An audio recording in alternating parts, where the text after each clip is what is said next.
Party കോൺഗ്രസ്സിലേക്ക് കടക്കുമ്പോൾ communist party ആഗ്രഹിക്കുന്നത് സമൂഹത്തെ കുറേ കൂടി മെച്ചപ്പെട്ടതാക്കി മാറ്റാൻ എന്താണ് ചെയ്യേണ്ടത്, കമ്മ്യൂണിസ്റ്റ് പാർട്ടി എന്താണ് വരുന്ന 3 വർഷക്കാലം എങ്ങനെയാണ് പ്രവർത്തിക്കേണ്ടത്.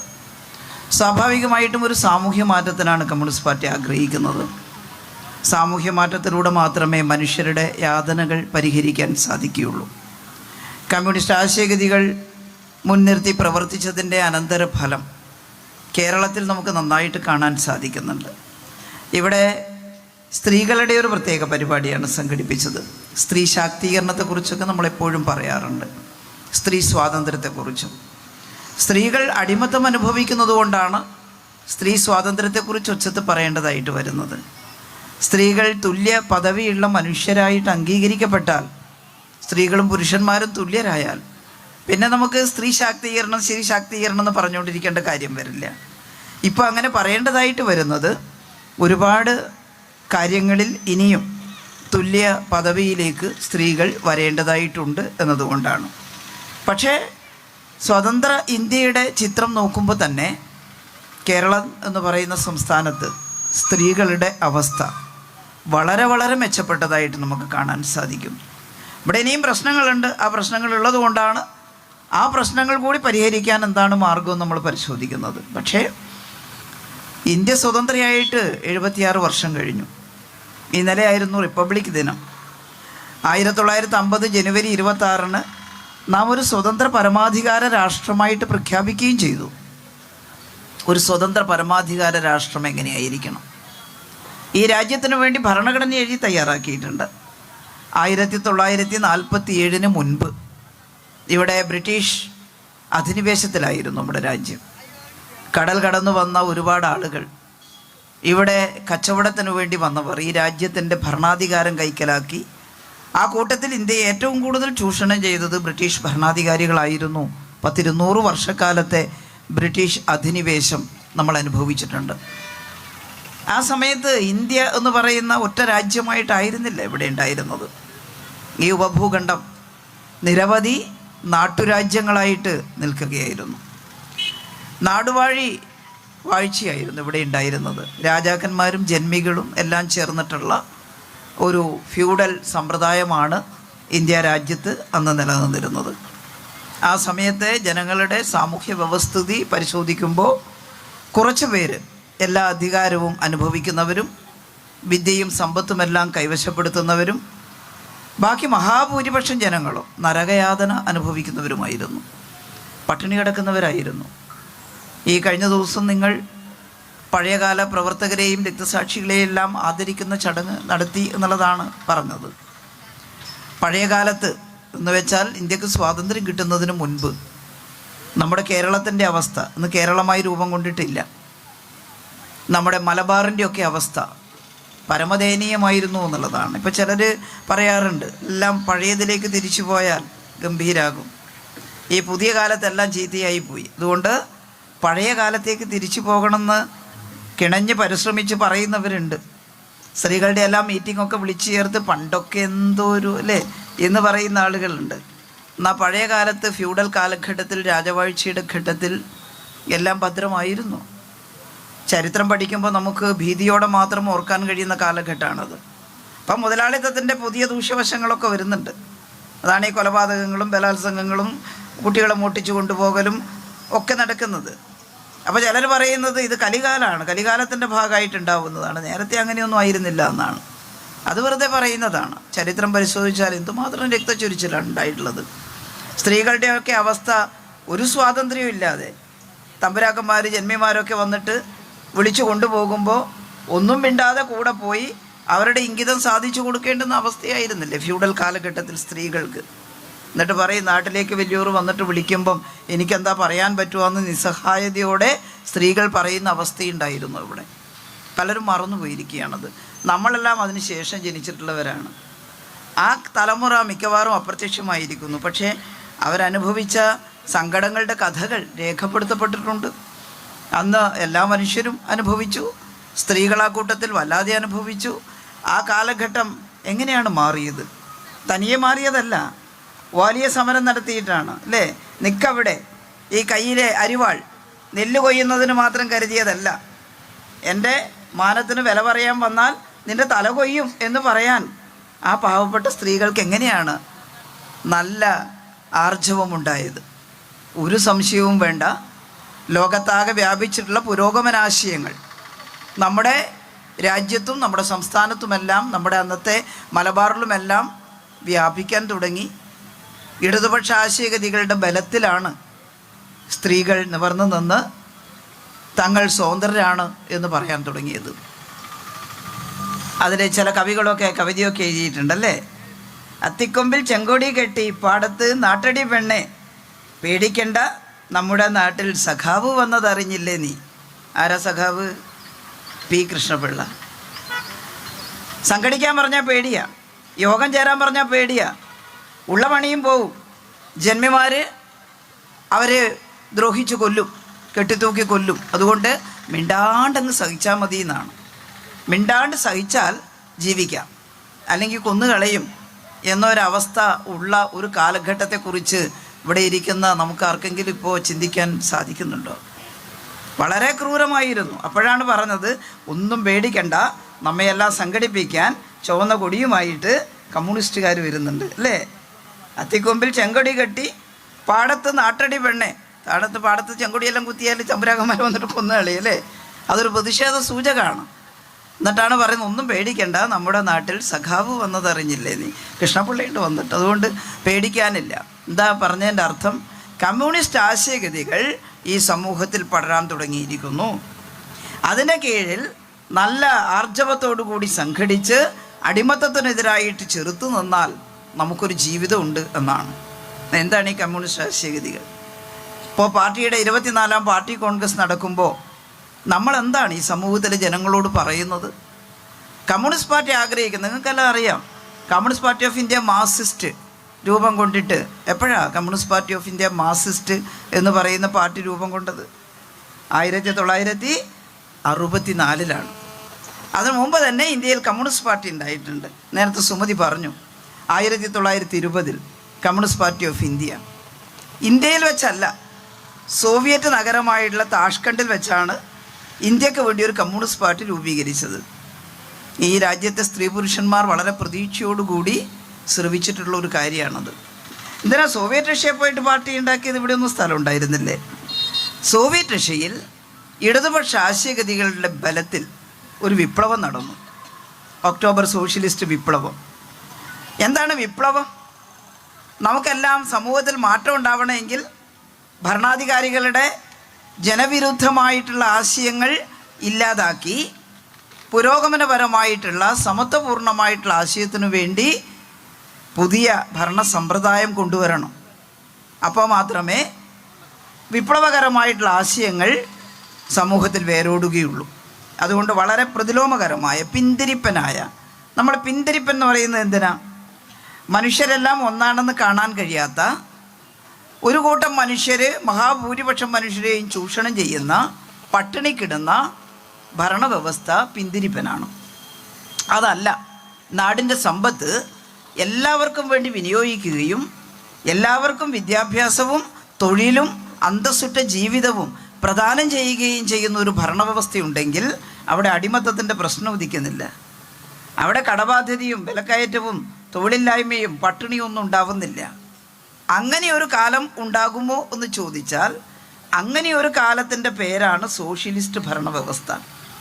അതിപ്പോൾ ലോകത്ത് എവിടെയെങ്കിലും ഉണ്ടോ എന്ന് ചോദിച്ചാൽ പൂർണ്ണമായിട്ട് സോഷ്യലിസത്തിലേക്ക് നീങ്ങിക്കഴിഞ്ഞു എന്ന് പറയാൻ പറ്റില്ല.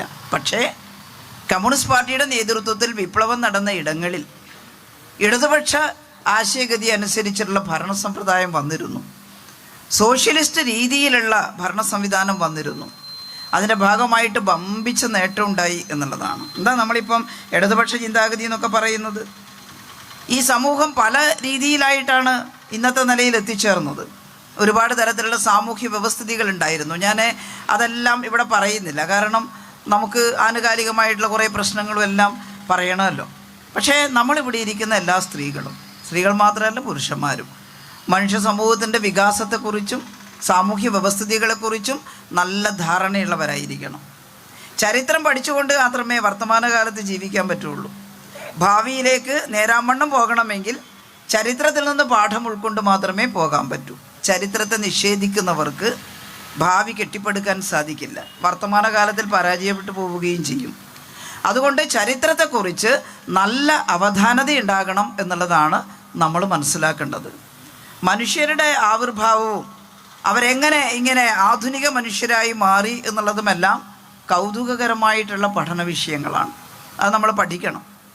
ഏതായാലും ഗുഹാവാസികളായിട്ടുള്ള മനുഷ്യരുണ്ടായിരുന്നു, അടിമ ഉടമ സമ്പ്രദായം ഉണ്ടായിരുന്നു. നേരത്തെ പറഞ്ഞ ഫ്യൂഡൽ ഭൂമി മുഴുവൻ ജന്മിമാരുടെ കയ്യിലാണ്.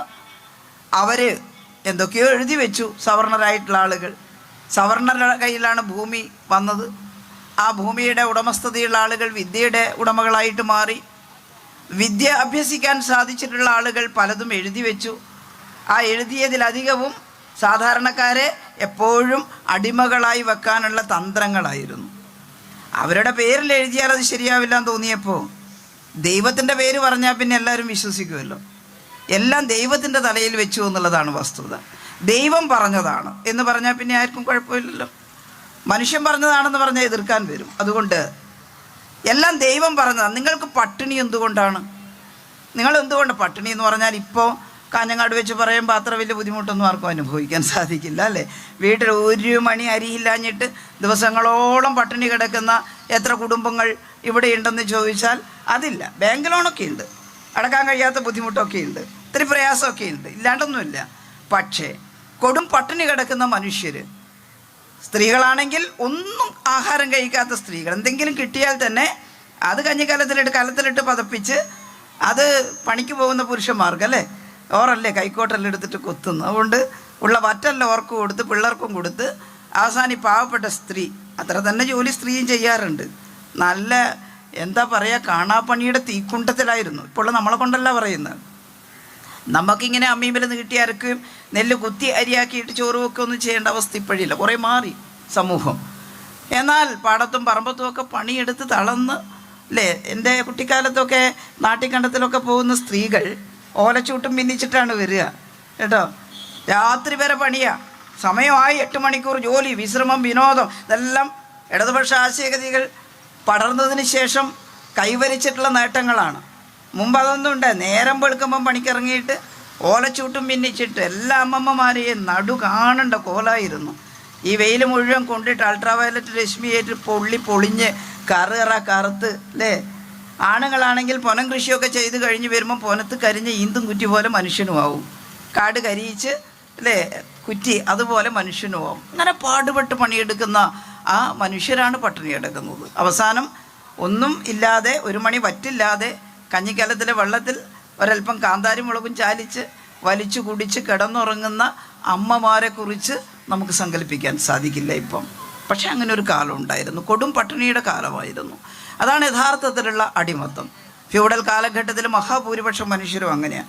എന്താണ് ഈ പട്ടിണിക്ക് കാരണം എന്ന് ചോദിച്ചാൽ വളരെ പെട്ടെന്ന് ഉത്തരം കിട്ടും. എന്താ കാരണം? ദൈവഹിതമാണ്, അല്ലേ? ഈ പട്ടിണി ദൈവം വിധിച്ചതാണ്. മുണ്ടുമുറുക്കി കൊടുത്തിട്ട് സഹിച്ചാൽ മതി. ദൈവമാണ് ഇങ്ങനെ വിധിച്ചത്. എന്നിട്ട് അതിനൊരു നല്ല കാരണവും പറയും. ആര്? ഈ സവർണരായിട്ടുള്ള ആളുകൾ. ഒന്നും പറയണ്ട ഈ ജന്മത്തിൽ പട്ടിണി കിടക്കുന്നതിന്. കഴിഞ്ഞ ജന്മത്തിൽ എന്തോ പാപം ചെയ്തതിൻ്റെ ഫലമായിട്ടാണ് ഈ ജന്മത്തിൽ ഈ ദരിദ്ര ജീവിതം നിങ്ങൾക്ക് കിട്ടിയിട്ടുള്ളത് എന്നാണ്. അപ്പോൾ എൻ്റെ കുട്ടിക്കാലത്ത് എപ്പോഴും ഞാനിങ്ങനെ ഓർമ്മിക്കുമായിരുന്നു, കഴിഞ്ഞ ജന്മത്തിൽ ദൈവം ഉണ്ടായിരുന്നല്ലോ, അല്ലേ? ദൈവം എല്ലാം സർവ്വവ്യാപിയും സർവ്വകാല, അല്ലേ, കാലാതീതനാണ് ദൈവം എന്നാണ് ദൈവവിശ്വാസികൾ സങ്കല്പിക്കുന്നത്. എന്നാൽ കഴിഞ്ഞ ജന്മത്തിൽ പാപം ചെയ്യാൻ പുറപ്പെടുമ്പം ദൈവത്തിന് പറയായിരുന്നു, എന്തേ ശൈലജേ, കുഴപ്പമില്ലാണ്ട് ജീവിച്ചിട്ടില്ലെങ്കിൽ അടുത്ത ജന്മം നീ കഷ്ടപ്പെടേണ്ടി വരും, നല്ലോണം ജീവിച്ചോന്ന് പറഞ്ഞാൽ കേൾക്കുമല്ലോ ഭക്തർ. അതെന്തേ പറയാഞ്ഞു എന്ന് എനിക്ക് പലപ്പോഴും തോന്നിയിട്ടുണ്ടോ, നിങ്ങൾക്കാർക്കും തോന്നിയിട്ടുണ്ടോ എന്ന് എനിക്കറിയില്ല. എന്തായാലും ദൈവമല്ല കാരണം അതോടുകൂടി നമുക്കെല്ലാം ബോധ്യമായി, അല്ലേ? ദൈവം ഒരിക്കലും അങ്ങനെ പറയില്ല. കഷ്ടപ്പെട്ട് ജീവിക്കുക, ഇതൊരു മഹത്തായ സങ്കല്പം ദൈവവിശ്വാസികളെ സംബന്ധിച്ചിടത്തോളം. അതായത് എല്ലാവർക്കും നന്മ വരുത്തുന്ന ഒന്നാണ് ദൈവം എന്നാണ് വിശ്വാസികൾ വിശ്വസിക്കുന്നത്. അല്ല പാതിക്കൂട്ടർക്ക് മാത്രം, ബാക്കി പേരെ എല്ലാം ഇട്ട് ചവിട്ടി കൂട്ടുന്ന ആളാണ് ദൈവം എങ്കിൽ ആ ദൈവത്തിനോട് ആർക്കും അത്ര ഇഷ്ടമൊന്നും ഉണ്ടാവില്ല. അപ്പോൾ ദൈവമല്ല കാരണം. പക്ഷെ ദൈവമല്ല കാരണം നിങ്ങൾ വിശ്വസിക്കാനും പറ്റുന്നില്ല. പിന്നെ ആരാ കാരണം? അവിടെയാണ് കമ്മ്യൂണിസ്റ്റ് ആചാര്യന്മാരായിട്ടുള്ള കാൾ മാർക്സും എംഗൽസും എല്ലാം കാരണം എന്താണെന്ന് വളരെ വ്യക്തമാക്കി കൊടുത്തത്. അത് 19-ാം നൂറ്റാണ്ടിലാണ്, അതിൻ്റെ മധ്യഘട്ടത്തിൽ. ചെറുപ്പക്കാരായിട്ടുള്ള മാർക്സും എങ്കിൽസും അവർ നല്ല പൈസക്കാരായിരുന്നു കേട്ടോ. മാർക്സിൻ്റെ കുടുംബം നല്ല സാമ്പത്തിക ശേഷിയുള്ള കുടുംബമാണ്. അച്ഛന് നല്ല വിദ്യാഭ്യാസമുണ്ട്. മാർക്സിനും നല്ല വിദ്യാഭ്യാസം കൊടുത്തു. അന്നത്തെ കാലത്തെ ഏറ്റവും ഉന്നതമായ ഏത് ജോലിയും അദ്ദേഹത്തിന് ലഭ്യമാകും. ആളുകൾ അങ്ങോട്ട് വിളിച്ചു തൊഴിലിന് വേണ്ടി കൊടുക്കാമെന്ന് പറഞ്ഞു. പക്ഷേ അദ്ദേഹം ധാരാളം വായിക്കുകയും ഒക്കെ ചെയ്തു. അദ്ദേഹത്തിന് മുൻപുണ്ടായിരുന്ന മനുഷ്യസ്നേഹികളെ കുറിച്ചൊക്കെ അദ്ദേഹം പഠിച്ചു.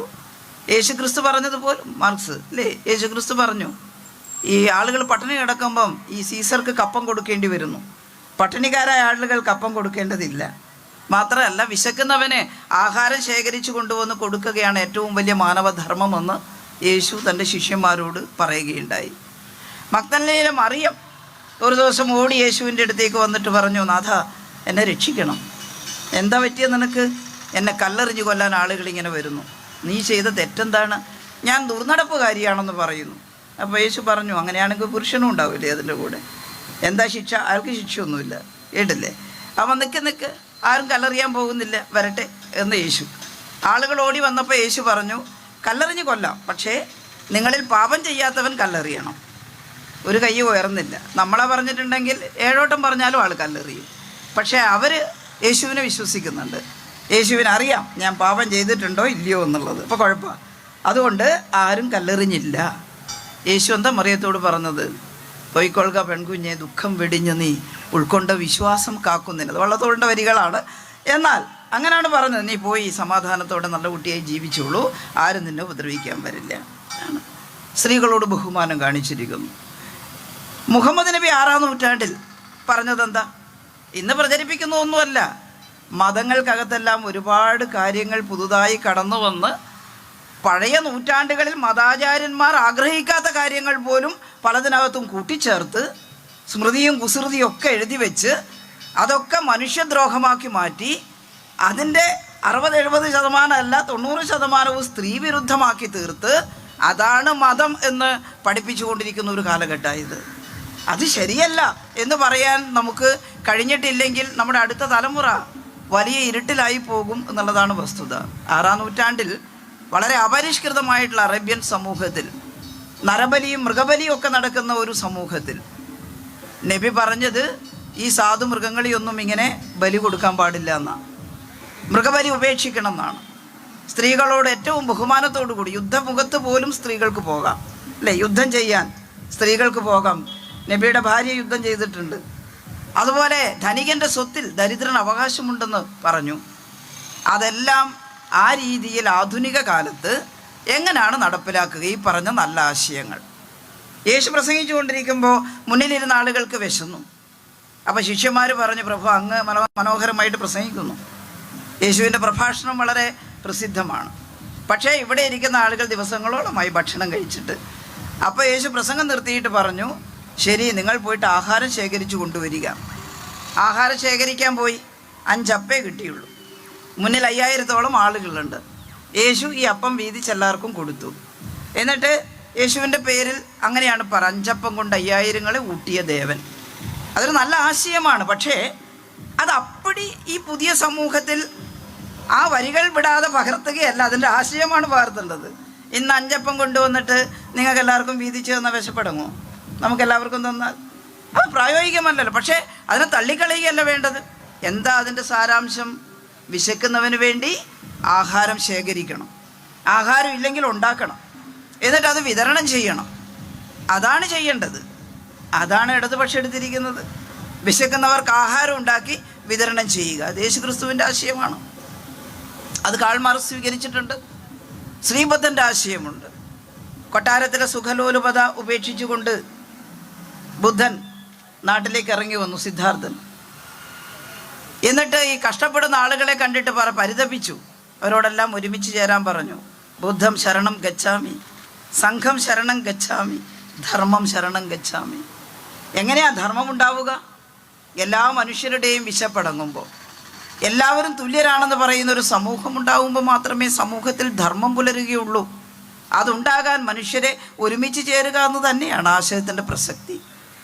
യേശുക്രിസ്തുവിൻ കാൾ മാർക്സിന് മുമ്പും സമൂഹത്തിൽ സമത്വത്തിൻ്റെ സിദ്ധാന്തം വന്നിട്ടുണ്ട്. അമേരിക്കൻ വിപ്ലവത്തിൻ്റെ 1600കളിൽ എല്ലാവരും ഒരുപോലെയാണ്, ഇക്വാലിറ്റിയുടെ ആശയം.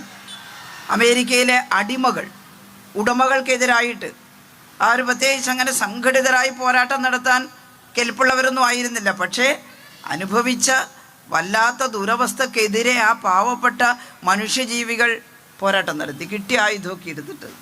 അവിടെയാണ് സമത്വത്തിൻ്റെ, സമഭാവനയുടെ ആശയം വന്നത്. അതുപോലെ തന്നെ ഫ്രഞ്ച് വിപ്ലവത്തിൻ്റെ നാളുകളിൽ 1787 ആ സമയത്തും സ്വാതന്ത്ര്യ, സമത്വം, സാഹോദര്യം എന്ന് പറയുന്ന ആശയം ലോകം മുഴുവൻ പ്രചരിച്ചു. അതായത് ജാതി മത ഭേദമില്ലാതെ മനുഷ്യർ സ്വതന്ത്രരാകണം, സമന്മാരാകണം, നല്ല ഫ്രറ്റേണിറ്റി ഉണ്ടാകണം, സമത്വം ഉണ്ടാകണം, സാഹോദര്യം ഉണ്ടാവണം എന്ന് പറഞ്ഞു.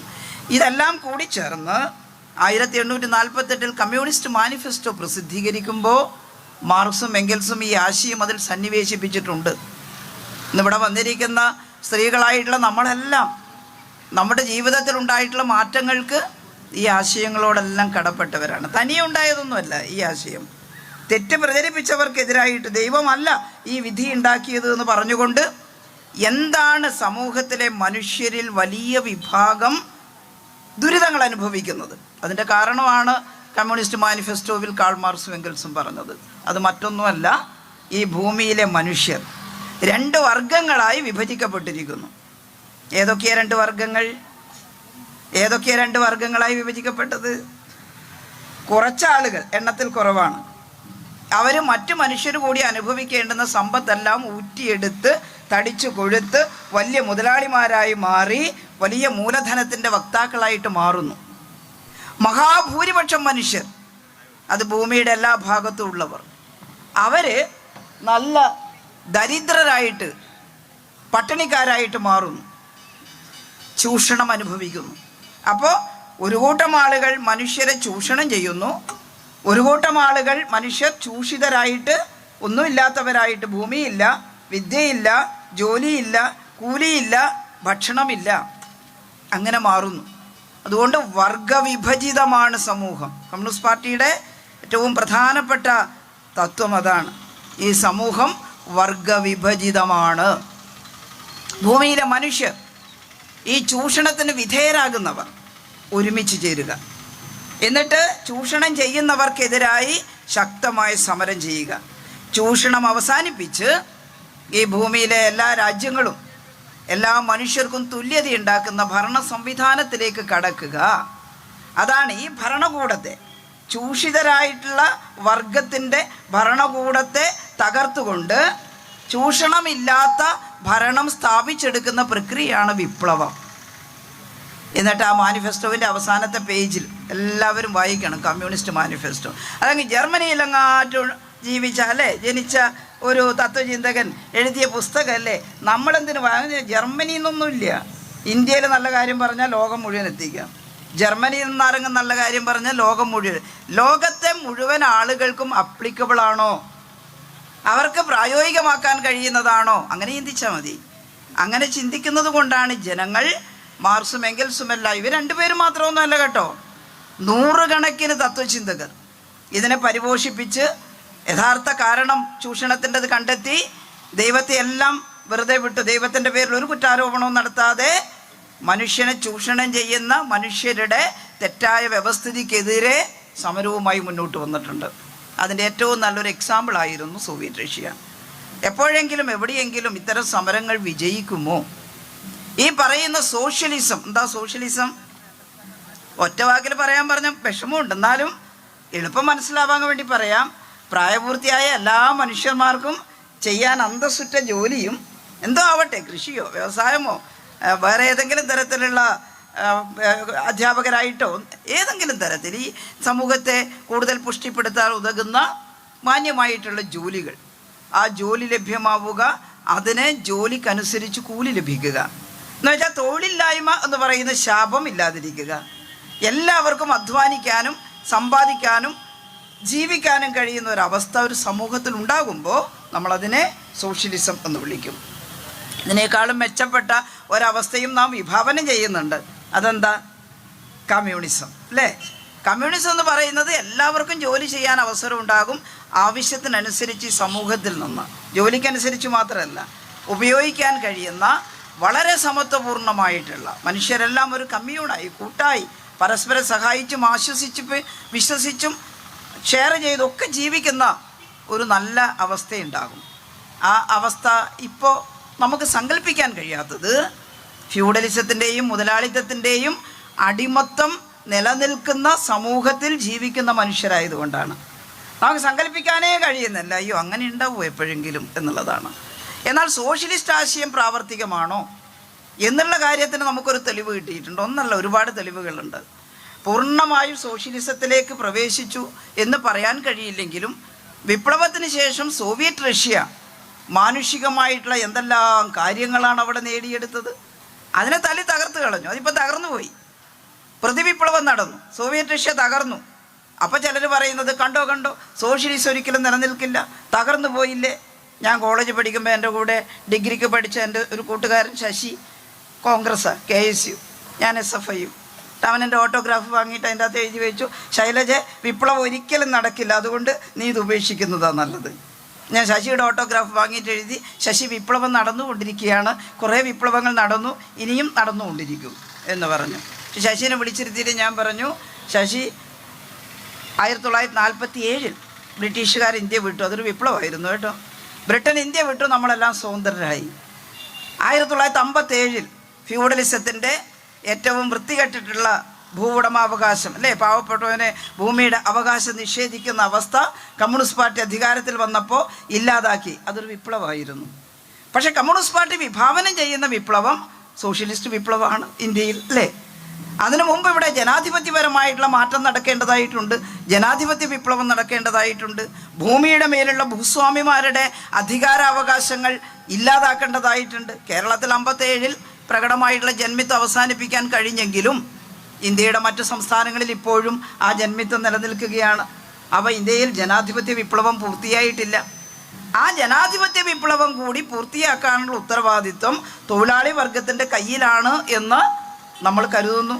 അതുകൊണ്ടാണ് കമ്മ്യൂണിസ്റ്റ് പാർട്ടി ഒരു മുദ്രാവാക്യം വിളിക്കുന്നത്. ഇപ്പോൾ എന്ത് മുദ്രാവാക്യമാണ് കമ്മ്യൂണിസ്റ്റ് പാർട്ടി വിളിക്കുന്നത്? ജനകീയ ജനാധിപത്യ വിപ്ലവം വിജയിക്കട്ടെ എന്നാണ്.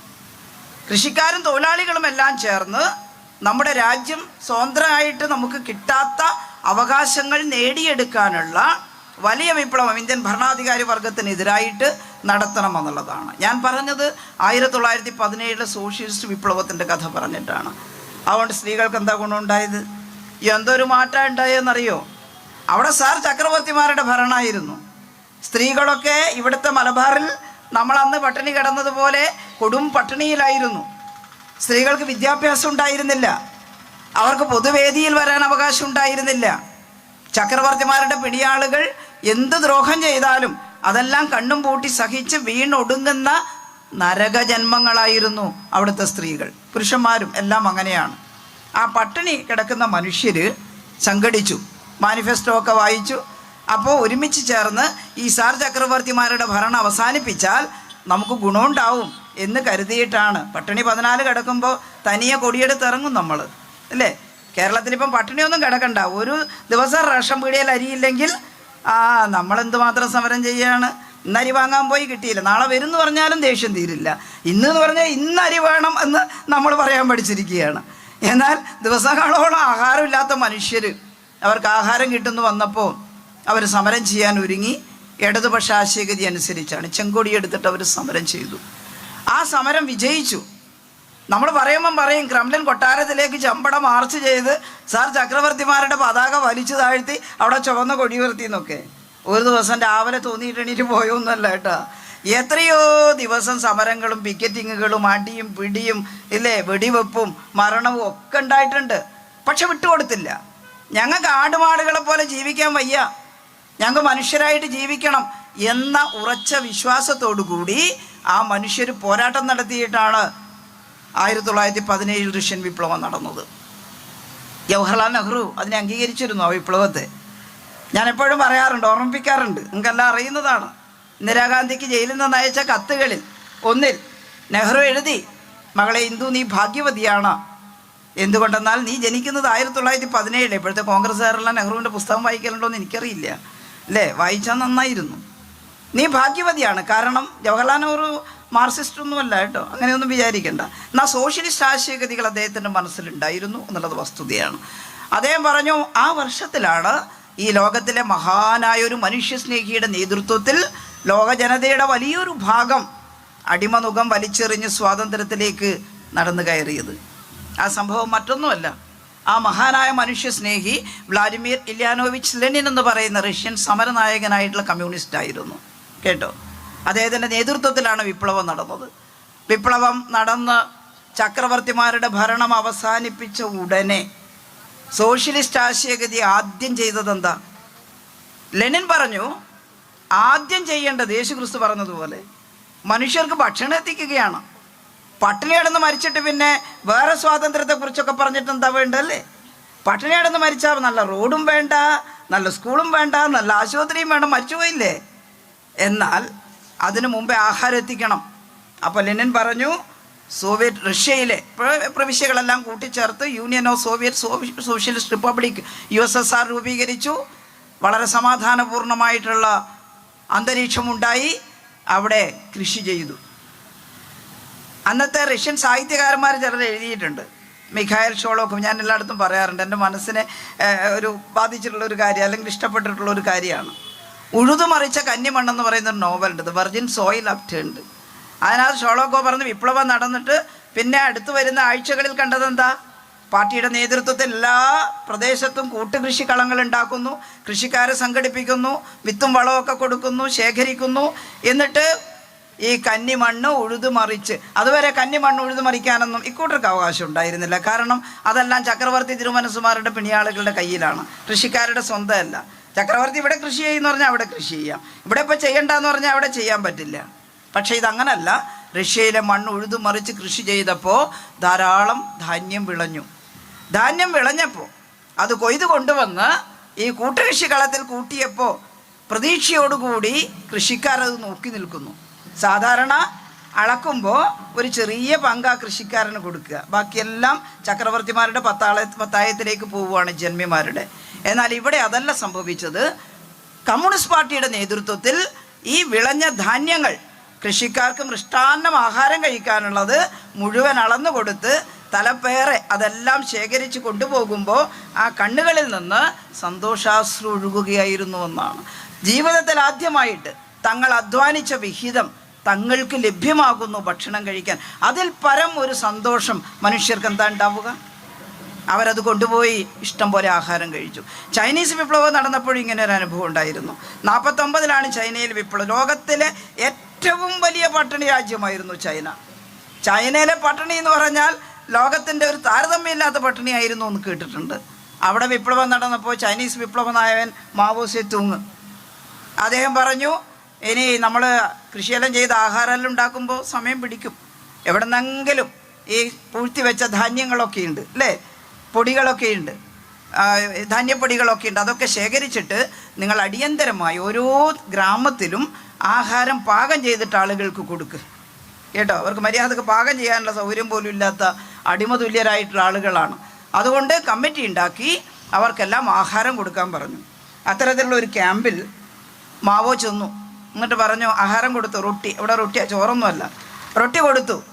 അപ്പോൾ എന്നാൽ ആ റൊട്ടി ഒരെണ്ണം എനിക്കും താന്ന് പറഞ്ഞു. അപ്പോൾ മാവോയിന് കൊണ്ടു കൊടുത്തു. മാവോ അത് കടിച്ചിട്ട് നോക്കുമ്പോൾ പല്ലിന് പറ്റുന്നില്ല. അപ്പോൾ മാവോ ചോദിച്ചു, ഇതാണോ എല്ലാവർക്കും കൊടുത്തത്? അത് ആ പൊടി അത്ര നന്നായിരുന്നില്ല, അതുകൊണ്ടാണ്. കേട്ടില്ലേ? മാവോൻ്റെ കണ്ണിൽ നിന്ന് വെള്ളം അടർന്ന് വീണു എന്ന് പറഞ്ഞു. ഇത്രയും സാഹസം ചെയ്ത് വിപ്ലവം നടത്തിയത് ഈ കടിച്ചാപ്പൊട്ടാത്ത റൊട്ടി തീറ്റാണല്ല. അതുകൊണ്ട് എവിടെയാണ് നല്ല പൊടി കിട്ടുക, ധാന്യപ്പൊടി ശേഖരിച്ചു കൊണ്ടുവന്ന് ഇവർക്ക് തിന്നാൻ പറ്റുന്ന ആഹാരം കൊടുക്കണം എന്ന് പറഞ്ഞു. ഇതാണ് കമ്മ്യൂണിസ്റ്റുകാർ, ഇതാണ് കമ്മ്യൂണിസത്തിൻ്റെ സത്ത. കേട്ടില്ലേ? സോവിയറ്റ് റഷ്യ ഒരു 5-10 വർഷം കൊണ്ട് എല്ലാവരും ആഹാരം കഴിക്കാൻ കഴിയുന്നവരായിട്ട് മാറി. പിന്നീടുള്ള മാറ്റം ഞാനിവിടെ വിശദീകരിക്കുന്നില്ല. ലോകത്തിലെ വലിയ ശക്തിയായി ബഹിരാകാശത്തേക്ക് ആളുകളെ അയക്കുന്നതിനടക്കം സാധിച്ചു. നമ്മുടെ രാജ്യത്തെയും സഹായിച്ചു. ബംഗ്ലാദേശ് യുദ്ധകാലത്ത് അമേരിക്കയുടെ കപ്പൽപ്പട നമ്മളെ ആക്രമിക്കാൻ വരുമ്പോൾ റഷ്യ സമാധാനിപ്പിച്ചു. എല്ലാവരുടെയും നോക്കി ഇന്ത്യൻ ഭരണാധികാരികൾ ആരാ സഹായിക്കുക? നമ്മുടെ അടുത്താണെങ്കിൽ ആയുധമൊന്നും ഇല്ല വേണ്ടത്ര. അപ്പോൾ റഷ്യൻ ഭരണാധികാരികൾ വിളിച്ചു പറഞ്ഞു, ഭയപ്പെടേണ്ട, ഇന്ത്യ ഞങ്ങളുടെ സഹോദര രാജ്യമാണ്, ഇതാ ഞങ്ങളുടെ സബ്മറൈനുകൾ അവിടത്തേക്ക് വരും. അമേരിക്കയുടെ കപ്പൽപ്പട വരുമ്പോഴേക്കും ബംഗാൾ ഉൾക്കടലിലേക്ക് നമ്മുടെ മുങ്ങിക്കപ്പലുകൾ വരും റഷ്യയുടെ. അത് കേട്ടപ്പോൾ അമേരിക്കക്കാർ പേടിച്ചിട്ട് തിരിച്ചുപോയി കേട്ടോ. ഇതാണ് ഇടതുപക്ഷ ആശയഗതികളുടെ മനുഷ്യ സ്നേഹം. അതിനെ തല്ലിക്കെടുത്താൻ വിചാരിച്ചാലും നുണ പറഞ്ഞ് പരത്താം. പക്ഷേ ആ ആശയമാണ് ഇന്നും ലോകത്ത് മനുഷ്യർക്ക് സ്വാതന്ത്ര്യം നേടാൻ വേണ്ടിയിട്ട് ഉപയോഗിക്കാൻ സാധിക്കുക. ഞാനത് ചുരുക്കുന്നു. ഇവിടെ നമ്മുടെ നാട്ടിൽ റഷ്യൻ വിപ്ലവം നടന്നപ്പോൾ അതറിഞ്ഞ് അവിടെ ഓടിച്ചെന്ന കുറേ സഞ്ചാരികൾ, ഞാനതിൻ്റെ കഥകൾ മുഴുവൻ പറയുന്നില്ല, ചരിത്രം മുഴുവൻ പറയുന്നില്ല. അവിടെ വെച്ച് തന്നെ ഇന്ത്യക്കും വേണം, അവിടെ ബ്രിട്ടീഷുകാർക്കെതിരായിട്ട് സമരം നടത്തുകയാണ് ഒരു കമ്മ്യൂണിസ്റ്റ് പാർട്ടി അങ്ങനെ തീരുമാനിച്ചു. അവിടെ വെച്ച് മുഹമ്മദ് ഷഫീഖ് എന്ന് പറയുന്നൊരു ചെറുപ്പക്കാരനെ സെക്രട്ടറി ആക്കിക്കൊണ്ടൊരു കമ്മ്യൂണിസ്റ്റ് പാർട്ടി ഉണ്ടാക്കി. പക്ഷെ തിരിച്ചു വരുമ്പോൾ അവരുടെ പേരിൽ ഒരുപാട് ഗൂഢാലോചന കേസുകൾ, അവരെ അറസ്റ്റ് ചെയ്തു, ജയിലിലടച്ചു. കമ്മ്യൂണിസ്റ്റുകാർ കുറച്ചൊന്നുമല്ല സഹിച്ചത് കേട്ടോ. കമ്മ്യൂണിസ്റ്റുകാർ തെമ്മാടികളോ അക്രമികളോ ആയിട്ട് സഹിച്ചതല്ല.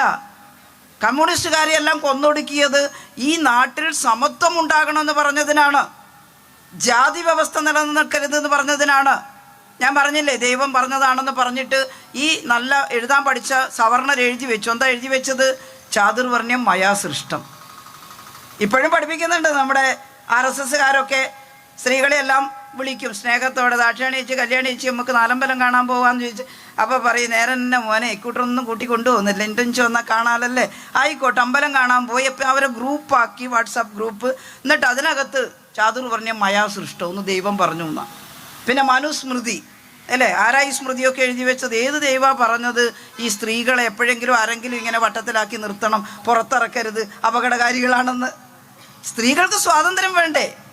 സ്ത്രീ സ്വാതന്ത്ര്യം പുരോഗമന സമൂഹത്തിൻ്റെ ഏറ്റവും പ്രധാനപ്പെട്ട ഒരു ദൃശ്യമല്ലേ. നോക്കൂ, ഇന്ന് പഴയ കാലത്തെ ജന്മി തമ്പുരാക്കന്മാരുടെ കാലത്തുള്ളതുപോലെ വൈകുന്നേരം ആകുമ്പോൾ ജന്മിയുടെ കാര്യസ്ഥം വന്നിട്ട്, കുഞ്ഞിരാമ എൻ്റെ പെണ്ണിന് 17 വയസ്സായോ അല്ലെ 15 വയസ്സായോ, ഇങ്ങോട്ട് ഇറക്കി വിടോളാം.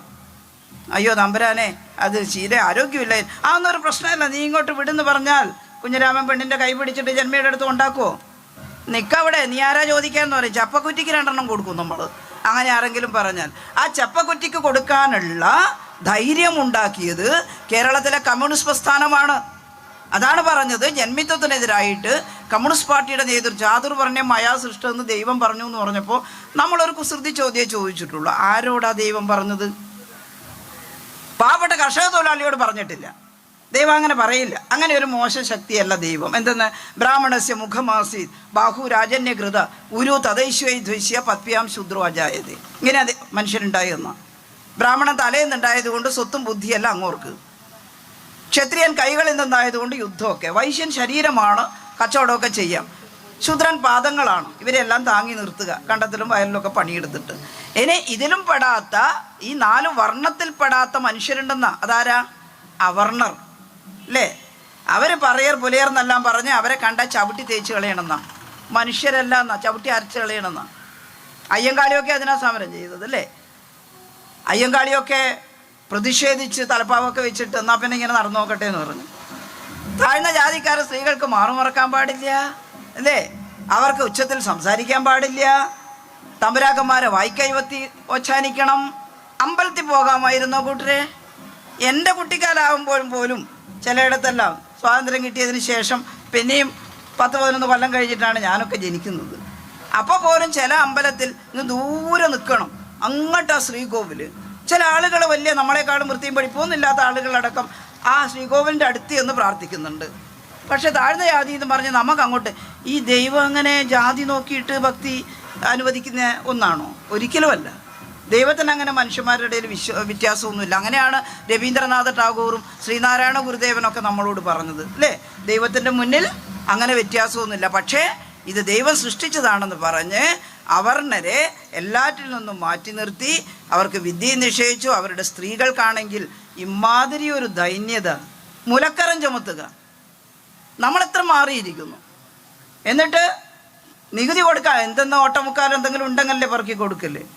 ഇല്ല ഇല്ല എന്ന് പറയുമ്പം വന്നിട്ട് ഈ സ്ത്രീയെ പ്രാപിക്കാൻ ശ്രമിക്കുകയാണ് അതിന് പകരമായിട്ട്.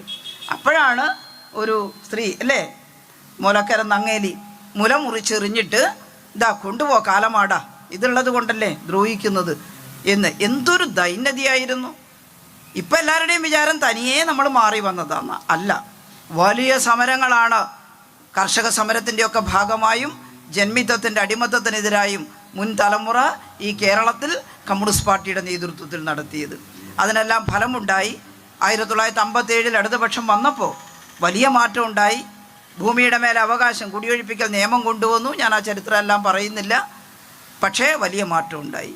പൊതുവിദ്യാലയങ്ങൾ വന്നു, പെൺകുട്ടികൾക്കും പഠിക്കാമെന്നായി. ഇപ്പോൾ നല്ല വിദ്യാഭ്യാസമുള്ള സ്ത്രീകളാണ് അല്ലേ? ആരെങ്കിലും പഠിക്കാൻ ബാക്കിയായി പോയിട്ടുണ്ടെങ്കിൽ 90കളിൽ സമ്പൂർണ്ണ സാക്ഷരതാ യജ്ഞം കൊണ്ടുവന്നു. ഞാനൊരു കൊല്ലം സാക്ഷരത AP അസിസ്റ്റൻറ്റ് പ്രോജക്റ്റ് ഓഫീസറായിരുന്നു. സ്കൂളിൽ നിന്ന് ഒരു കൊല്ലം സാക്ഷരതാ യജ്ഞത്തിലേക്ക് വന്നു. ജീവിതത്തിലെ ഒരു നല്ല കാലഘട്ടമായിരുന്നു. കുയിലൊക്കെ കാല് നീട്ടിയിരിക്കുന്നവരെ ഇപ്പോൾ അക്ഷരം പഠിപ്പിക്കാമെന്ന് ചിലർ കളിയാക്കി. പക്ഷേ 80ഉം 90ഉം വയസ്സുള്ള അമ്മാമ്മമാരടക്കം ഒരമ്മമ്മ എന്നോട് പറഞ്ഞു, നല്ല എന്നെ മോളെ, പിള്ളമാരിങ്ങനെ പറമ്പിൻ്റെ ആധാരമെല്ലാം തെറ്റിച്ച് എഴുതി കൊണ്ടുവന്നിട്ട് ഒപ്പിക്കും, ചുണ്ടപ്പ്. ഇത് വായിച്ചു നോക്കിയിട്ട് ഒപ്പിടാലപ്പ ഇത് പഠിച്ചാൽ. ഓർക്കങ്ങനെയാണ് തോന്നിയത്. അത് ആത്മാഭിമാനത്തിൻ്റെ ഒരു പ്രതിസ്ഫുരണാണേ. അവർ പറഞ്ഞു, ഇത് വായിച്ചു നോക്കിയിട്ട് ഒപ്പിടാലോ, നമ്മളെ പറ്റിക്കൂലല്ലോ എന്നാണ്. എന്തോ ഒരു സന്തോഷമുള്ള കാലം. അത് അവിടെ നിർത്തുകയല്ല കമ്മ്യൂണിസ്റ്റ് പാർട്ടി ചെയ്തത്. തുടർ വിദ്യാഭ്യാസം എന്ന പേരിൽ ഇപ്പോഴും തുടരുന്നു.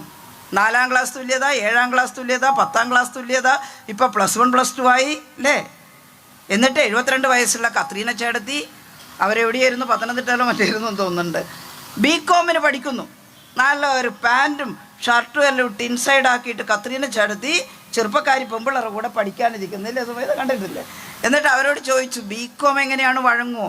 ഞാൻ 4ഉം 7ഉം 10ഉം എല്ലാം പാസ്സായി, +2ഉം കഴിഞ്ഞു.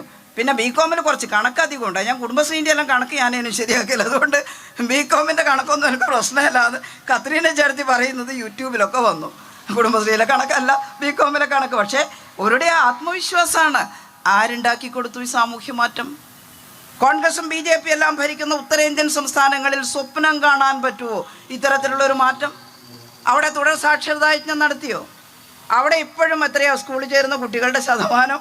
സ്കൂളുണ്ടായിട്ട് വേണ്ടേ ചേരാൻ? സമ്പൂർണ്ണ സാക്ഷരത കേരളം കൈവരിച്ചത് ഈ കേരളത്തിനുണ്ടാക്കിയിട്ടുള്ള മാറ്റം എത്ര വലുതാ. അപ്പോൾ എല്ലാം കണക്കാ. ചിലർ പറയുന്നത് അങ്ങനെയാണ്, എല്ലാ പാർട്ടിക്കാരും കണക്കാ. അയ്യോ, നിങ്ങളെല്ലാം കൂടെ വന്നിട്ട് ഞങ്ങൾക്ക് എന്താ ഉണ്ടായത്? റോഡ് പൊളിഞ്ഞു കിടക്കുന്ന കാണുന്നില്ലേ? ഏത് റോഡ്? എൻ്റെ പൊന്നെ, ഞാനിന്ന് വരുന്നത് കർണാടക സ്റ്റേറ്റ് കയറിയിട്ടാണ്. ഞാൻ അങ്ങോട്ട് പോയത് കൂട്ടുപടിയിൽ നിന്ന് കേട്ടോ, വിരാജപേട്ട വഴി ഗോണിക്കപ്പാലിലൊരു ബന്ധുവിൻ്റെ ഒരു കല്യാണം ഉണ്ടായിട്ട് നിർബന്ധമായും പോകേണ്ട വന്നു. രാവിലെ ഞാനും മാഷും എല്ലാം കൂടി അങ്ങോട്ട് വണ്ടി കയറി. അവിടെ പോയ വഴി, അവിടെ കൂട്ടുപുഴ വരെ തിരക്കേടില്ല. ഇപ്പം നല്ല മെക്കാടൻ റോഡാണ്. തലശ്ശേരി കൂർഗ് റോഡിൻ്റെ കൂട്ടുപുഴ വരെയുള്ള ഭാഗം.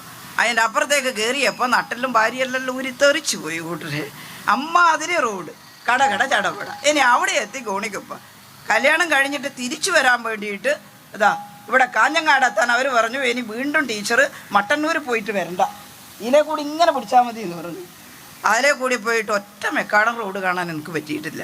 നീ ഉണ്ടാവും എവിടെയെങ്കിലും. പക്ഷേ എന്തൊരു പാച്ച് വർക്കൊക്കെ ചെയ്തിട്ടുണ്ട്. പക്ഷെ ആ പാച്ച് വർക്ക് ചെയ്താലും പൊങ്ങിയും താണും ഇരിക്കുന്ന നമ്മുടെ നാട്ടിൽ ഗ്രാമപ്രദേശത്തടക്കം എത്ര റോഡുകളാണ് നല്ല മെക്കാടൻ റോഡായത്. ഹൈവേ നിർമ്മാണം നടക്കുമ്പോൾ ലേശം പ്രയാസമുണ്ട് കേട്ടോ. വലിയ റോഡല്ലേ, വിചാരിച്ച പോലെ പെട്ടെന്ന് പൂർത്തിയാക്കാൻ പറ്റുമോ? അത് പൂർത്തിയായി കഴിഞ്ഞാൽ കാസർഗോഡ് നിന്ന് തിരുവനന്തപുരത്തേക്ക് നമ്മളൊരു പോക്കുണ്ടല്ലേ, എന്താ അതിൻ്റെ ഒരു ഉഷാർ. ഞാനതല്ല പറഞ്ഞു വരുന്നത്. കേരളം പശ്ചാത്തല സൗകര്യത്തിലും വിദ്യാഭ്യാസത്തിലും എല്ലാം മാറിയിരിക്കുന്നു, സ്ത്രീ ശാക്തീകരണത്തിലും. നോക്കൂ, കുടുംബശ്രീ അയൽക്കൂട്ടം 98 ഇടതുപക്ഷ ഗവൺമെൻറ്റാണ്.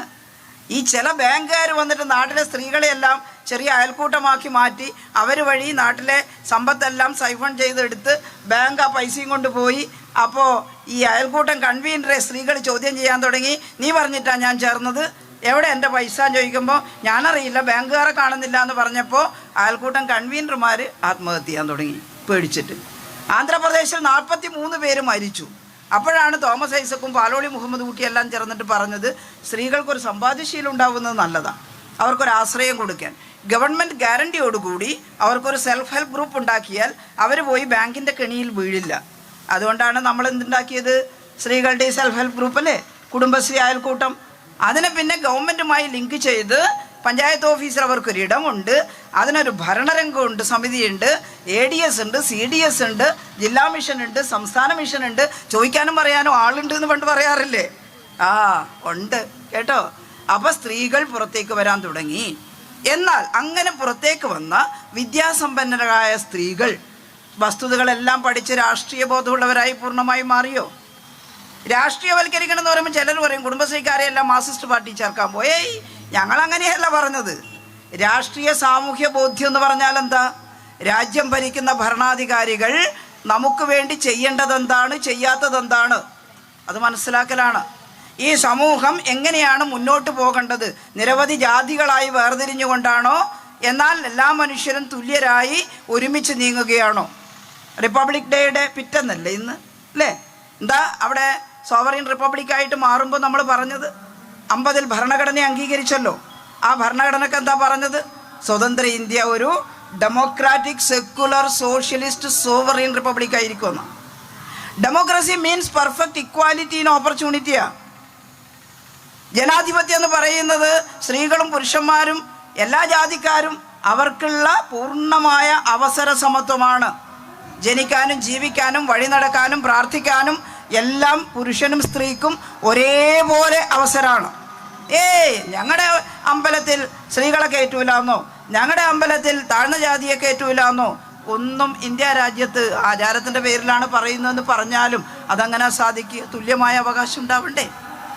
ആ തുല്യമായ അവസര സമത്വം, എല്ലാവർക്കും ഡോക്ടറാവാം, എഞ്ചിനീയർ ആവാം, കൃഷിക്കാരാവാം, ഏത് വിദ്യാഭ്യാസവും നേടാം. ആ അവസ്ഥയാണ് ഡെമോക്രസി എന്ന് പറയുന്നത്. എല്ലാ മതങ്ങളിലുള്ള ആളുകളും പ്രാർത്ഥനയൊക്കെ വേറെ വേറെ ആയിക്കോട്ടെ, അവനവന് ഇഷ്ടമുള്ള പോലെ, അല്ലേ? ഇപ്പോൾ ഹിന്ദു മതത്തിൽ ഒരുപാട് ദൈവങ്ങളുണ്ട്. ഒരാൾക്ക് കൃഷ്ണനെയാണ് ഇഷ്ടം, പ്രാർത്ഥിച്ചോട്ടെ. ഇനി കൃഷ്ണനെ പ്രാർത്ഥിക്കുന്നയാളോട് കൃഷ്ണനെ കള, ശിവനെ പ്രാർത്ഥിക്കാവൂ എന്ന് പറഞ്ഞാൽ ദേഷ്യം വരും, അല്ലേ? ഞാൻ ആദ്യം കൃഷ്ണനെ പ്രാർത്ഥിക്കട്ടെ എന്നിട്ട് ശിവനെ, അല്ലെങ്കിൽ ഞാൻ ആദ്യം ശിവനെ പ്രാർത്ഥിക്കട്ടെ. അത് അവരുടെ വ്യക്തിപരമായ സ്വാതന്ത്ര്യം. അല്ലാഹുവാണ് ദൈവം എന്ന് കരുതുന്നവർ അങ്ങനെ, യേശുവാണ് ദൈവം എന്ന് കരുതുന്നവർ അങ്ങനെ. പക്ഷേ ഇതിനെല്ലാം ശേഷം കൃഷിപ്പണി എടുക്കാനും റോഡുണ്ടാക്കാനും ആശുപത്രിയിൽ രോഗിയെ ചികിത്സിക്കാനും ഇതെല്ലാം മനുഷ്യർ ഒരുമിച്ച് ചേരുന്ന ഒരവസ്ഥ, അതാണ് സെക്കുലറിസം. രാജ്യഭരണത്തിൽ ഒരു മതവും കൈകടത്തണ്ട. രാജ്യം ഒരു മതത്തിൻ്റെതായി മാറണ്ട. ഒരു മതത്തിൻ്റെതായി മാറിയാൽ അപകടമാണ്. അതാണിപ്പോൾ അഫ്ഗാനിസ്ഥാനിൽ കാണുന്നത്. ഇസ്ലാം രാഷ്ട്രം. അവിടുത്തെ ഒരൊറ്റ പെണ്ണുങ്ങളെ പുറത്തിറക്കൂല കേട്ടോ. കട്ടിയുള്ള പർദ്ദയിട്ട് അതിനകത്ത് മൂടി ഇരുത്തുകയാണ്. നമ്മുടെ നാട്ടിലെ പർദ്ദ നല്ല മനോഹരമായ തുണി കൊണ്ട് നല്ല രസകരമായിട്ടുണ്ടാകും. പക്ഷേ അഫ്ഗാനിസ്ഥാനിൽ ഇത് കട്ടിയുള്ള ആവരണത്തിൽ പൊതിഞ്ഞ് ആ മനുഷ്യരെ ശുദ്ധവായു ശ്വസിക്കാതെ, എന്നിട്ട് ദുർനടപ്പുകാരിയാണെന്ന് ആരോപിച്ച് കല്ലെറിഞ്ഞു കൊല്ലുക. ഇതൊക്കെയാണ് അവിടെ നടക്കുന്നത്. പെൺകുട്ടികൾക്ക് പഠിക്കാൻ പാടില്ല. ഞാൻ അതിലേക്ക് പോകുന്നില്ല. എന്നാൽ ഇന്ത്യയിൽ ഒരു മതത്തിൻ്റെ പേരിലുമല്ല. ഇനി ഹിന്ദു മനുസ്മൃതിയാണ്. മനുസ്മൃതി അനുസരിച്ച് ജീവിക്കാൻ തുടങ്ങിയാൽ എന്താ ഉണ്ടാവുക?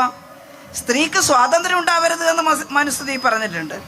ചെറുപ്പത്തിൽ അച്ഛനും യൗവനത്തിൽ ഭർത്താവും പ്രായമാകുമ്പോൾ മകനും സംരക്ഷിച്ചു കൊള്ളണം. കാരണം ഇതൊരു ചലബലയാണ്, ദുർബലയാണ്, ചപലയാണ്, അബലയാണ്. അതുകൊണ്ട് അതിനൊറ്റയ്ക്ക് ജീവിക്കാൻ പറ്റില്ല. എന്നോടൊരു പ്രൊഫസർ വാദിച്ചു, മഹിളാ മോർച്ചയുടെ ടീച്ചർ, നിങ്ങൾ എന്തിനാ അതിനെ എതിർക്കുന്നത്? സ്ത്രീകൾക്ക് നല്ല സംരക്ഷണം കിട്ടൂലേ? ഞാൻ പറഞ്ഞു, നിങ്ങൾ എന്തിനാ കോളേജിൽ പോയി പ്രൊഫസറായത്? നിങ്ങൾ ആ വീട്ടിൽ തന്നെ ഇരുന്നാൽ ആരെങ്കിലും കുറച്ച് ഭക്ഷണവും കൊണ്ടുതരും, കുപ്പായവും മേടിച്ചു തരും, അവിടെ ഇരുന്നാൽ പോരെ, പിന്നെ പഠിപ്പിച്ച് കാശുണ്ടാക്കാൻ പോകണം. അല്ല, അങ്ങനെയല്ല. ഞാൻ പറഞ്ഞാൽ അങ്ങനെ തന്നെയാണ്. നിങ്ങൾക്ക് ജോലി ചെയ്യാം, നിങ്ങൾക്ക് കാശ് മേടിക്കാം, നിങ്ങൾക്ക് വസ്ത്രം മേടിക്കാം, അല്ലേ, ഒക്കെ ചെയ്യാം. പിന്നെ നിങ്ങളെന്തിനാണ് ഇങ്ങനെ വളഞ്ഞു കെട്ടി സംരക്ഷിക്കപ്പെടുന്ന ഒരു ദുർബലയാവുന്നത്? അതല്ല ഉദ്ദേശിക്കുന്നത്.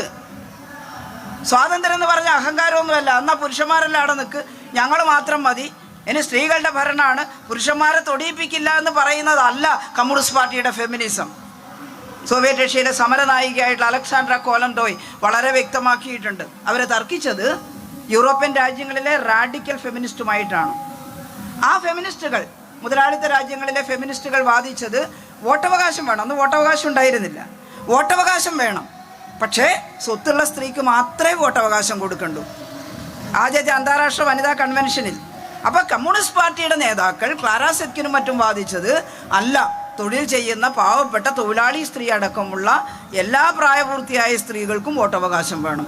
അപ്പോൾ കമ്മ്യൂണിസ്റ്റാണോ നല്ലത്, മുതലാളിത്താണോ നല്ലത്?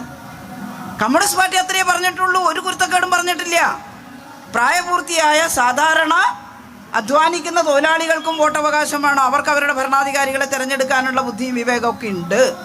ഇതാണ് അവസാനം അലക്സാണ്ട്ര കോലൻഡോയ് സോവിയറ്റ് റഷ്യയിലെ മന്ത്രിയായപ്പോൾ ലെനിൻ ചോദിച്ചു, നിങ്ങൾ സ്ത്രീകളുടെ അവകാശത്തിന് വേണ്ടി നിരന്തരമായി സംസാരിക്കുന്നയാളല്ലേ? അതെ. അപ്പോൾ എന്താ ചെയ്യുക? അപ്പോൾ പറഞ്ഞു, കുറേ സ്ത്രീകൾക്ക് ആശ്വാസം കൊടുക്കണം, അവരടുക്കളയിലെ പണിയിൽ നരയിക്കുക, അവരൊന്ന് പുറത്തൊക്കെ കൊണ്ടുവരണം. അതുകൊണ്ട് നാടാകെ കമ്മ്യൂണിറ്റി കിച്ചണുകൾ തുടങ്ങണം, നാടാകെ കമ്മ്യൂണിറ്റി ലോണ്ടറികൾ തുടങ്ങണം, തുണി അലക്കാനുള്ള. ഇന്നാവുന്ന ഒരു അത്ഭുതമല്ല, ഇന്നിപ്പം പട്ടണത്തിലാകെ തൊഴിൽ കിട്ടുന്നതിൻ്റെ ഭാഗമായി ലോണ്ടറിയൊക്കെ തുടങ്ങിയിട്ടുണ്ട്. കേരളത്തിൽ ഒരുപാട് സോഷ്യലിസ്റ്റ് മൂല്യങ്ങൾ വന്നു കഴിഞ്ഞു. എന്നാൽ കേരളം സോഷ്യലിസത്തിലൊന്നും എത്തിയിട്ടില്ല കേട്ടോ. എന്തുകൊണ്ടാ? ഇവിടെ 4-5 തവണയായാലും 5-8-9 തവണയായാലും നിങ്ങൾ ഭരിക്കുന്നത് എന്ന് ചോദിച്ചാൽ ഇതൊരു സംസ്ഥാനം മാത്രം. കേന്ദ്രം ഭരിച്ചത് കോൺഗ്രസും BJP, അത് മുതലാളിത്ത ഭരണ വ്യവസ്ഥയാണ്. അതിന് കീഴിൽ ഒരു സംസ്ഥാനത്തിന് സോഷ്യലിസ്റ്റ് ആശയഗതികൾ പൂർണ്ണമായി നടപ്പിലാക്കാൻ പറ്റുന്നില്ല. 1600 രൂപേൻ്റെ പെൻഷൻ 2000 ആക്കണം നമുക്ക് ആശയമില്ല എന്നിട്ടാ. നമ്മളെ ടാക്സ് ഷെയർ മുഴുവൻ അവിടെ പിടിച്ചു വെച്ചാൽ എങ്ങനെയായി പെൻഷൻ കൊടുക്കുക?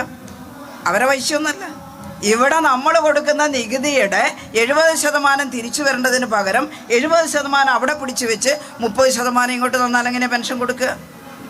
കേട്ടില്ലേ? അത് ചോദിക്കണ്ടേ? ഇനിയിപ്പം പണ്ട് ജന്മിമാർക്കെതിരായിട്ട് സമരം ചെയ്ത നമ്മുടെ സമര സേനാനികളൊക്കെ എഴുന്നേറ്റ് വരാൻ പോകുന്നുണ്ടോ? യശോദ ടീച്ചറെല്ലാം പോലുള്ള ആളുകൾ എഴുന്നേറ്റ് വരാൻ പോകുന്നുണ്ടോ? ഇല്ലല്ലോ. നമ്മൾ സമരം ചെയ്യണ്ടേ, വെക്കിവിടെ എന്ന് പറയണ്ടേ? അതിന് പറയേ, അതിനെന്തിനാപ്പാ കേന്ദ്രത്തിന് പറയും നിങ്ങളല്ലേ ഇവിടെ ഭരിക്കുന്നതെന്നല്ലേ ചിലർ ചോദിക്കുന്നത്? കാര്യം മനസ്സിലായിട്ടില്ലല്ലോ. ഞങ്ങളെല്ലാം ഡൽഹിയിൽ പോയി സമരം ചെയ്തു. ഈ നാട്ടിലെ സ്ത്രീകൾ പറയണ്ടേ? ഏത് പാർട്ടി ആയാലും ആളുകളോട്, കോൺഗ്രസിനോട്, BJPയോട്, കോൺഗ്രസിനോട് നമ്മൾ കൂടെ നിന്ന് സമരം ചെയ്യാൻ പറയണം, BJPക്കാരോട് പൈസ ഇടവെക്കാൻ പറയണം, അല്ലേ? എന്നാലല്ലേ ശരിയാവൂ. അപ്പോൾ സോഷ്യലിസ്റ്റ് മാതൃകയിലുള്ള ഒരുപാട് വികസനം. അതിലൊന്നാണ് സ്കൂളുകൾ നന്നാക്കിയത്, സാധാരണക്കാരൻ പഠിക്കുന്ന സ്കൂളുകൾ സുന്ദരമായി. അതിലൊന്നാണ് ആശുപത്രികൾ മനോഹരമാക്കിയത്, ഇല്ലേ? നല്ല മനോഹരമായിട്ടുള്ള ഫാമിലി ഹെൽത്ത് സെൻ്ററുകൾ. ഞാനിങ്ങോട്ട് ഇറങ്ങി വരുമ്പം അതിർത്തിക്ക്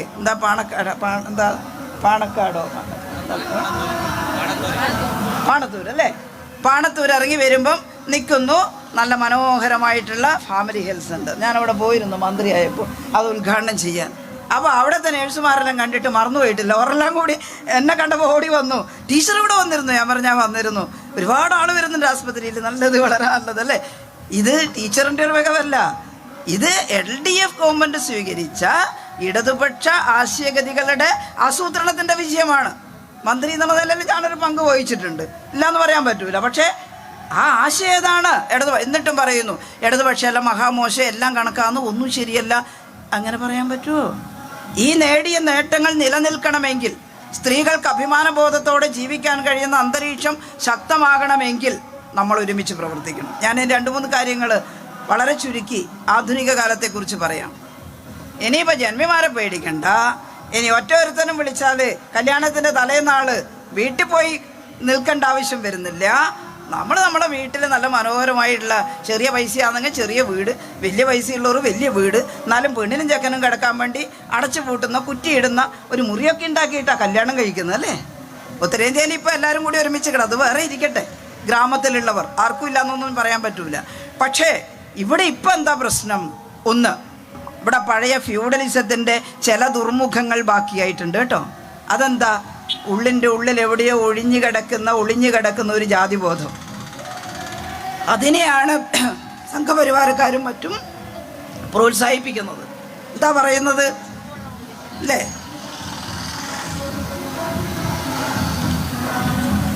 ജാതി അതുള്ളതാ, ആയിക്കോട്ടെ. പക്ഷെ ഈ ജാതിയെല്ലാം ഒന്നിച്ച് അവിടെ പോകാവൂ. നമ്മൾ സ്ത്രീകൾക്ക് പറയാൻ കഴിയണം. എന്താ പറയാൻ കഴിയേണ്ടത്? മുമ്പിങ്ങനെ ജാതി വേർതിരിഞ്ഞു നിന്ന കാലത്ത് ഞങ്ങളുടെ മുൻഗാമികൾ അനുഭവിച്ചിട്ടുള്ള സങ്കടങ്ങളുണ്ട്. ഇന്ന് അതില്ല. ഇന്ന് ഞങ്ങൾക്ക് അമ്പലത്തിൽ പോവാം, ഞങ്ങൾക്ക് മീറ്റിങ്ങിന് പോകാം, ഞങ്ങൾ സ്കൂളിൽ പോകാം. വീണ്ടും ആ ജാതി വ്യവസ്ഥ അതേപോലെ തിരിച്ചു വരുന്നത് ആപത്താണ്. മറ്റൊന്ന്, കടുത്ത അന്ധവിശ്വാസത്തെ മാർക്കറ്റ് ചെയ്യുകയല്ലേ. ഞാൻ TV-യിൽ ഒരു പരസ്യം കണ്ടിട്ടുണ്ട്. ഒരു മഹാലക്ഷ്മി യന്ത്രം മേടിച്ച് വീട്ടിൽ കൊണ്ടുവച്ചാൽ പിന്നെ ഒരു കുഴപ്പമില്ല എന്നാ. 3000 ഉറുപ്പ്യേ ഉള്ളൂ ഒന്നിന്. എന്നാൽ അടുത്ത ബജറ്റ് അവതരിപ്പിക്കുമ്പം 3000 ഉറുപ്പ്യക്ക് ഓരോ മഹാലക്ഷ്മി യന്ത്രം ഓരോ വീട്ടിൽ കൊടുത്താൽ മതിയാവുമോ? അത് മേടിച്ച് കൊണ്ടുവച്ച് പ്രാർത്ഥിക്കുന്നവർ പ്രാർത്ഥിച്ചോളൂ. പക്ഷേ ഒന്നും ഓർക്കേണ്ടത്, അത് ഉണ്ടാക്കി വിൽക്കുന്നവർ കോടികൾ കൊയ്യുകയാണ് ഈ പരസ്യത്തിലൂടെ, കേട്ടോ. അതുകൊണ്ട് മാത്രം അതല്ല വേണ്ടത്. മനുഷ്യരുടെ പട്ടിണി മാറ്റാനുള്ള മറ്റാസൂത്രണങ്ങൾ നടത്തണം. അത്ര ലളിതമായി ചിന്തിക്കേണ്ട കാര്യമില്ല നമ്മൾ. ഇനി മത്സരിച്ചെടുന്നെങ്കിൽ 3000 ഉറുപ്പ്യ ഉണ്ടാക്കി അതൊന്ന് വാങ്ങാൻ കഴിഞ്ഞിട്ടില്ലെങ്കിൽ മനസ്സ് ഖേദിക്കൊന്നും വേണ്ട. അത് വാങ്ങിക്കൊണ്ടത് കൊണ്ട് മാത്രം മാറില്ല. നമ്മുടെ സമൂഹത്തിൽ നടത്തുന്ന ആസൂത്രണത്തിലൂടെ മാറ്റം വരുത്താൻ സാധിക്കുകയുള്ളൂ. അത്ര ലഘുവായിട്ടുള്ള കാര്യങ്ങൾ വേണ്ട. അതുപോലെ ഈ ചൊവ്വാദോഷമൊക്കെ പോലുള്ള കാര്യങ്ങളിലൊന്നും അഭിരമിക്കേണ്ടതില്ല. ഒരു ഹിന്ദു കുട്ടിക്ക് ചൊവ്വയുണ്ടെങ്കിൽ അതേ നാഴിക വിനാഴികയ്ക്ക് ജനിച്ച മുസ്ലിം കുട്ടിക്കും ചൊവ്വ വേണ്ടേ? മുസ്ലിം പെൺകുട്ടി ചൊവ്വയും ബുധനൊന്നും നോക്കാണ്ടല്ലേ കല്യാണം കഴിച്ചു പോകുന്നത്. ഇനി അവർക്കും കൂടി ചൊവ്വ ഉണ്ടാക്കിയാൽ മതിയാവുമെന്ന് ചിലർ വിചാരിച്ചിറങ്ങിയിട്ടുണ്ട്, കേട്ടില്ലേ?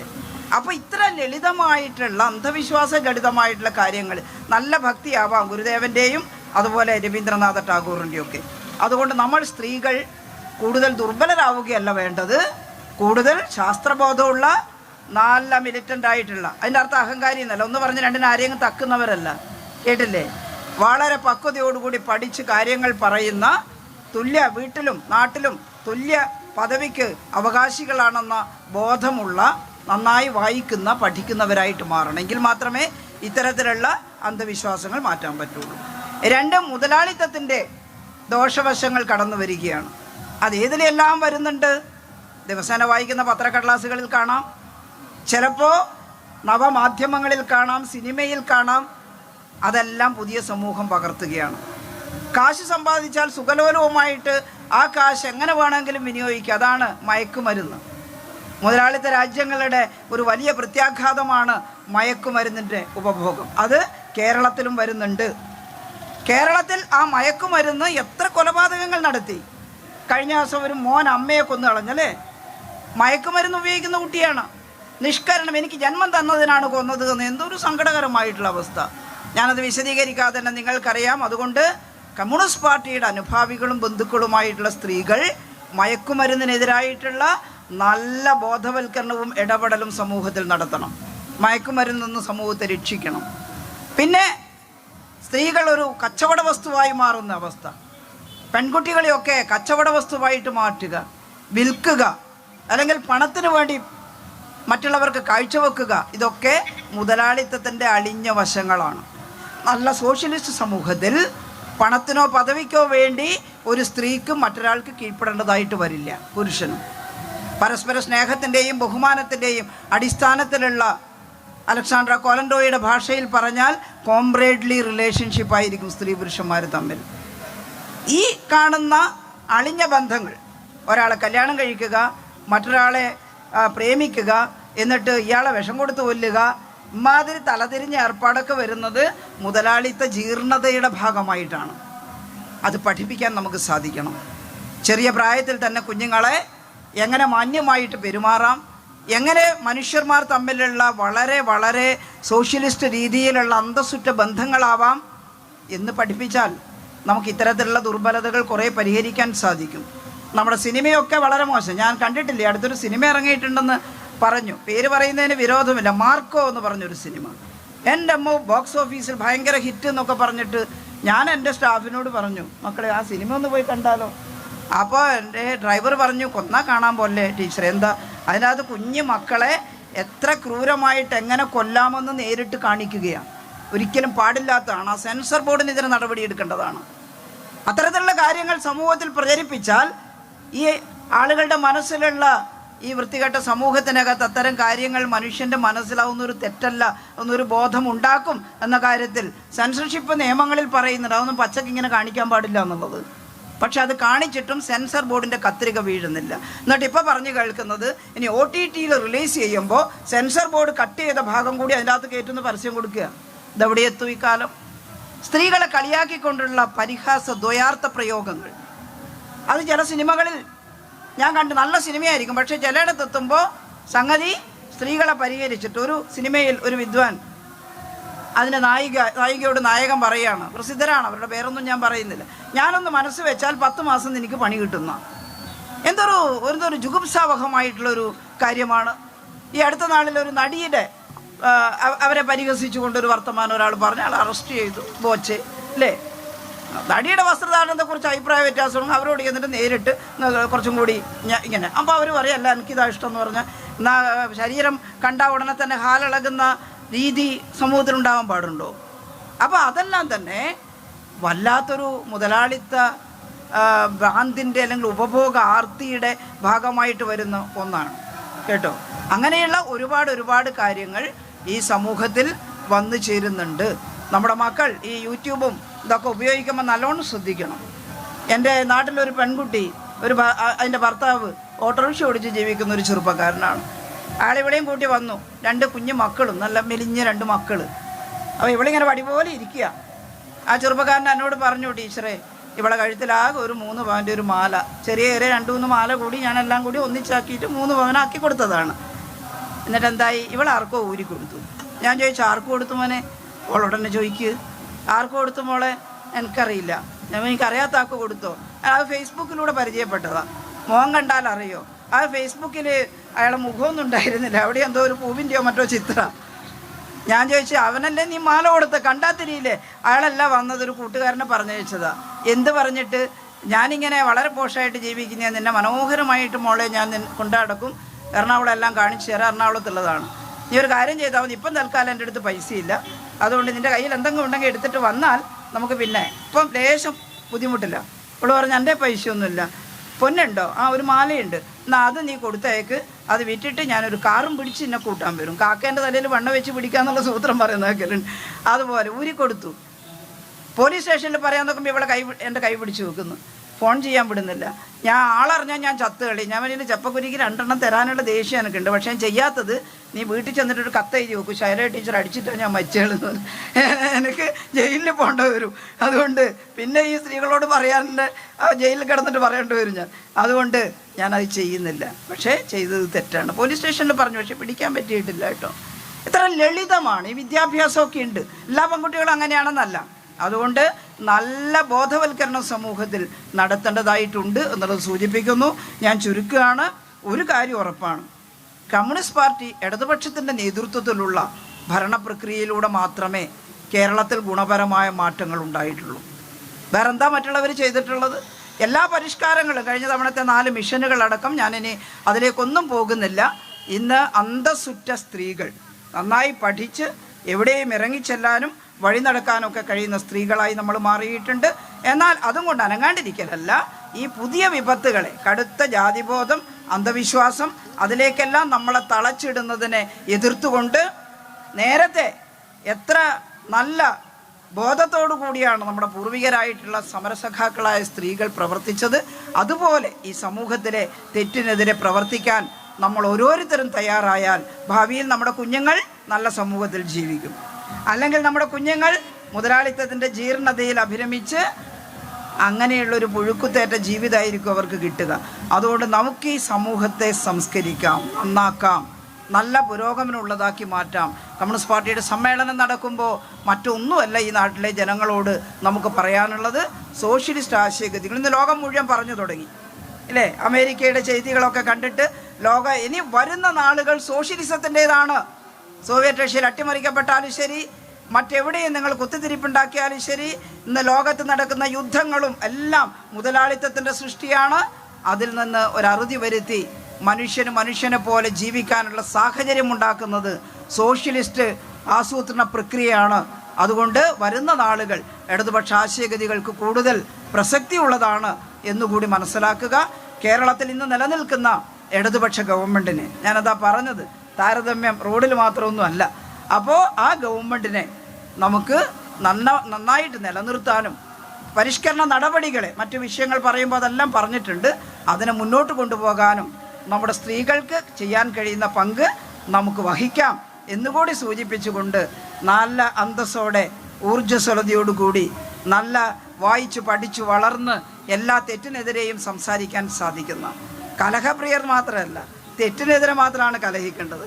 അങ്ങനെ ചെയ്യാൻ വീട്ടിനകത്തും നല്ല ജനാധിപത്യം പുലരണമെന്ന് ആഗ്രഹിക്കുന്ന സ്ത്രീ പുരുഷന്മാർ നമ്മുടെ ഇടയിൽ ഉണ്ടാവട്ടെ. ഇടതുപക്ഷ ആശയഗതികളെ നമുക്ക് മുന്നോട്ട് നയിക്കാം അടുത്ത തലമുറയ്ക്ക് വേണ്ടി എന്നുകൂടി പറഞ്ഞുകൊണ്ട് ഞാൻ ഈ കൺവെൻഷൻ ഉദ്ഘാടനം ചെയ്തതായി അറിയിക്കുന്നു.